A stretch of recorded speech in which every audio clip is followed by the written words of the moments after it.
عليكم السلام أحبتي، أهلا وسهلا بكم في برنامجكم العظات القرآنية. وهذه الحلقة رقم 1062، ونحن في كتاب النبذة الحقيقية للشريعة الإسلامية، وفي المبدأ الخامس، وفي موضوع السلام دين السلام، دين الإسلام، أو السلام، الإسلام دين السلام. آه هنا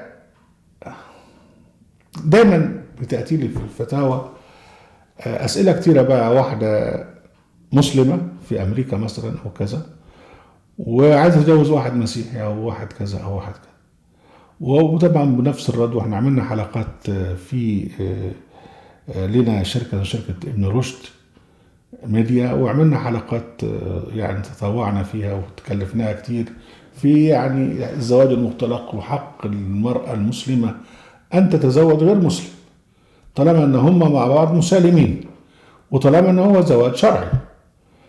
وكتبنا كثيرا في هذا، وكان دايما بيجي سؤال مترتب على كده، يقول لك طيب ماشي، هي اتجوزت واحد نصراني، او هو اتجوز واحده مسيحيه، طب والولاد هيعملوا ايه؟ الله الله الله، ده بقى موضوع موضوع خطير. يعني طب الولاد هنعمل فيهم ايه؟ هنا يعني لما يكون في دوله حره زي امريكا فيها حريه دينيه، او اوروبا يعني، الموضوع مش فيه مشكله على الاطلاق. آه الناس ما عندهاش حرج ان هي ممكن تخش مسجد وممكن تخش كنيسه، شيء عادي. ممكن جدا واحد بيشتري كنيسه ويحولها الى مسجد، وده كتير قوي بيحدث، طبعا غير اللي في كوكب المحمديين يعني. آه لكن لما نبتدي ندخل بقى في موضوع القرآن، يعني موقف القرآن من هذا في موضوع، أول حاجة قوله جل وعلا: إنك لا تهدي من أحببت ولكن الله يهدي من يشاء. يعني أنا أتمنى أن أولادي الستة يكونوا أحسن مني، هذا ما أتمناه، لكن الواقع غير كده. الواقع إن في نوح كان له ابن كافر، وإبراهيم كان له أب كافر، وفرعون كانت له زوجة مؤمنة، وأحسن كثيرا مما جاء عن زوجات النبي محمد، وعم النبي اللي هو أبو لهب. إذا بقى إنك لا تهدي من أحببت، الهداية ديت هي يعني هي مسؤولية الشخص نفسه. عشان كده ربنا يقول: إنك لا تهدي من أحببت ولكن الله يهدي من يشاء. يعني من يشاء أن يهتدي يهديه الله. القرار الأول بيأتي من الإنسان أن يشاء الهداية، يعني والذين اهتدوا زادهم هدى وأتاهم تقواهم. بيختار الضلال ففي قلوبهم مرض فزادهم الله مرضا.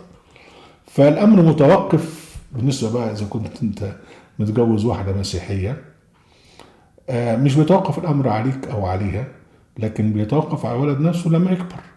لكن احنا خلينا بقى في الولد وهو صغير نعمل معاه ايه؟ أنا في نظري إن هو طبعا الأهل في القرآن الكريم يعني الزوجة والأولاد الصغيرين. آه ربنا قال عن إسماعيل عليه السلام: وكان يأمر أهله بالصلاة والزكاة وكان عند ربه مرضيا. في إن هو بيأمر أهله اللي هو مراته وولاده صغيرين بالصلاة والزكاة. وربنا قال للنبي محمد في الآية 132 من سورة طه: وأمر أهلك بالصلاة واصطبر عليها. فأنت مطالب إنك أنت تربي ولادك، فأنت بتربيهم، بتعرفهم الصلاة، وبجانب ذلك بتعلمهم الإسلام السلوكي الأول. يعني إيه؟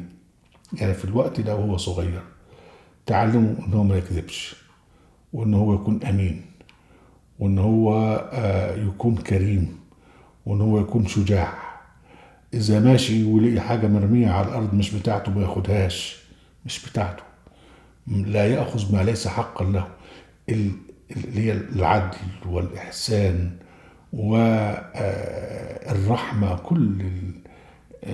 يعني كل القيم العليا دي اتربيها فيه، ويبديه سهل جدا لأنه هو مولود على الفطرة. بعد كده بقى اتعلموا الإسلام القلبي. الإسلام القلبي يعني هتقول له يعني ربنا خلق كل حاجة، ربنا احنا كلنا مخلوقين، ما يصحش ان احنا نكون واحد مخلوق زينا ونقدسه، ده ما يصحش. ويعني الناس اللي، طب هقول لك الناس اللي بيروحوا للقبر ده، قول له يا ابني طب ما خليهم مش يروحوا للقبر ويخاطبوه، طب ما طلعوه من تحت الارض ويتكلموا معاه.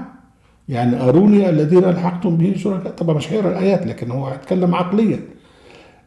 هنا بقى سؤال مهم جدا، امه بقى يعني اذا كانت نصرانيه او اذا كانت كذا او اذا كانت كذا، حتى هي طبعا هتدعوه يرخى، تقول له المسيح وتقول له كذا وتقول له كذا، فهيحدث فيه نقاش. ايه هو الذي يقبله العقل؟ ان يروح يعبد تمثال العذراء اللي هو معمول بايده، او يحط مش عارف ايه عنده حاجات يعملها كده ويحطها وشويه شمع زي او يحط ايقونات. يا ابني الحاجات دي ما احنا بنشتريها من 7-11، بنشتريها من اي دكان، ازاي نشتريها ونعبدها؟ هي امه طبعا هتناقش وانت هتناقش، هو هيتفتح عقله بالنقاش ده ويختار الصح. لنفرض ان امه مسلمه وابوه مسيحي وبتختلف الادوار، برضه في نهايه الامر الارجمنت او النقاش هو اللي بيوضح وفتح مخ العيل على ان هو الصح. في موضوع الحريه الدينيه اللي بيكسب هو الاسلام الصح، لانه هو العقل. كفايه جدا يعني اروني الذين الحقتم به شركاء. يعني تخيل نفسك كده ورحت لقبر الحسين او رحت لفلان او علان او قبر الشافعي او القبر القدس المنسوب للنبي، وقول لهم طب طلعوا لي اللي انتوا بتعبدوه فين؟ الله، خليهم يشوفوا، يعني هاتوا برهانكم. ممكن بمنتهى البساطه لو تعمل حته فيلم كده من 10 دقائق، واحد جاب شويه حاجات وحطها وعمل قبر وصنعه بايده وقال الناس تعالوا، فالناس يعني اتعبدون ما تنحتون.